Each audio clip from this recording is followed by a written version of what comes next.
यहां से बहुत कुछ याद रहे ना रहे, लेकिन भगवान नाम एक भी सूत्र यदि जीवन में धारण कर लिया तो कल्याण हो जाएगा। आप हम सभी अपने जीवन को दिव्य बनाने के लिए यहां बैठे हैं। आप हम सब चाहते हैं इस संसार सागर से हमारा भी उद्धार हो सके। जीवन में प्रभु कृपा से जो कर्तव्य पालन के लिए परमात्मा ने हमें यहां भेजा है, उसका पालन करते हुए अपने भगवान धाम को भी हम प्राप्त कर सकें, उस दिव्य मार्ग को हम प्रशस्त कर सकें। ये दिव्य चरित्र जो श्री सुखदेव महामुनि राजा परीक्षित को श्रवण करा रहे हैं, ये जितने भी प्रसंग हैं, जितनी भी भगवान की लीला है, जितने भी चरित्र हैं, वो सब हमारे जीवन से जुड़े हुए हैं। मानो ये कथाएं केवल उन पात्रों की ना हो, ये कथा मानो हमारे ही जीवन की हो। इन दिव्य चरित्रों को सुनकर हम अपने जीवन में वो दिव्य संदेश धारण करें, जिससे हमारा जीवन मंगलमय बन सके। मनु महाराज के पुत्र हैं उत्तानपाद, जिनकी 2 पत्नी है, सुनीति और एक सुरुचि, जिनके यहां ध्रुव का जन्म हुआ है।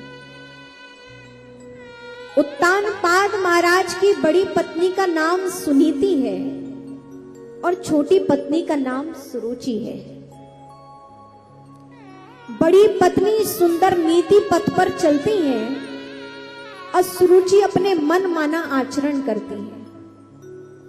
लेकिन फिर भी महाराज को अपनी छोटी रानी से प्रेम है, तो छोटी रानी ने कहा कि यदि सुनीति महल में रहेगी तो मैं इस महल में नहीं रहूंगी। सुनीति के सुरुचि के मोह में श्री उत्तानपाद महाराज ने अपनी बड़ी रानी का त्याग कर दिया। बड़ी रानी सुनीति जंगल चली गई, जो कि गर्भवती भी थी, लेकिन छोटी रानी के कहने से मोहवश उत्तानपाद ने अपनी बड़ी रानी का त्याग कर दिया। उत्तानपाद कोई और नहीं है। उत्तानपाद किसे कहते हैं? उत ऊर्ध्वो पादो यस्य सा उत्तानपादः।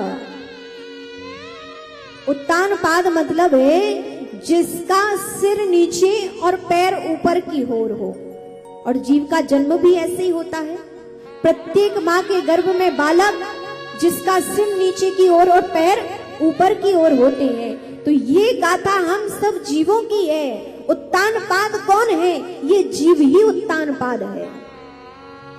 और इस मनुष्य की बुद्धि ही उसकी पत्नी है, एक सद्बुद्धि और एक दुर्बुद्धि। और व्यक्ति जब बड़ा होता है तो अपना मन माना आचरण करता है। और मन माना आचरण कौन करता है? दुर्बुद्धि मन माना आचरण करती है और सद्बुद्धि नीति की ओर चलती है। लेकिन व्यक्ति किसे पसंद करता है? जो मन माना आचरण करे, जो हमारा मन कहे हम वो करें। उत्तानपाद इस जीव को वो पसंद है जो मन चाहता है वो हो, और उस सद्बुद्धि का त्याग कर देता है। प्रत्येक मनुष्य को वो ही पसंद है जो खुद करना चाहता है, चाहे वह कैसा भी हो। बस उसे प्रिय लगना चाहिए, उसको अच्छा लगना चाहिए। और याद रहे, जो व्यक्ति मन माना आचरण करता है वो कभी भी अपना कल्याण नहीं कर सकता। मन माना आचरण सदैव पतन की ओर लेकर जाता है। और नीति का पथ, जो नीति पर चलता है, जो सद आचरणों को धारण करता है, वो सदैव अपने कल्याण के मार्ग को प्रशस्त कर लेता है। उत्तानपाद ने यही भूल की, अपनी पत्नी सुनीति का त्याग कर दिया, जो धर्मशीला थी, धर्म का आचरण करती थी, जो नीति पथ पर चलती थी, वो थी सुनीति। और सुरुचि जो मन माना आचरण करती थी, जो उसे अच्छा लगता था वो करती थी। और सुरुचि के पुत्र हुआ जिसका नाम उत्तम था, और उन्हीं सुनीति के जो पुत्र हुए उसका नाम ध्रुव था। सुनीति के जो पुत्र है ध्रुव है, और ध्रुव का मतलब होता है अखंड। जो सतपथ पर चलता है फिर उसे अखंड सफलता प्राप्त होती है। और सुरुचि के पुत्र का नाम है उत्तम। उत्तम का एक मतलब श्रेष्ठ होता है, और उत्तम का एक मतलब अंधकार होता है। जो मन माना आचरण करता है उसका जीवन अंधकारमय हो जाता है, क्योंकि आप जो कर रहे हैं उसका मतलब ये तो नहीं कि ये सही भी हो।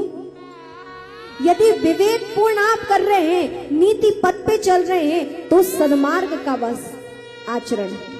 लेकिन आप मन माना आचरण कर रहे हैं, जो नीति नहीं कहती है, आप वो आचरण कर रहे हैं, तो वहां से फिर अंधकार का ही उद्गम होता है। उसके दुष्परिणाम फिर व्यक्ति को स्वयं भुगतने पड़ते हैं।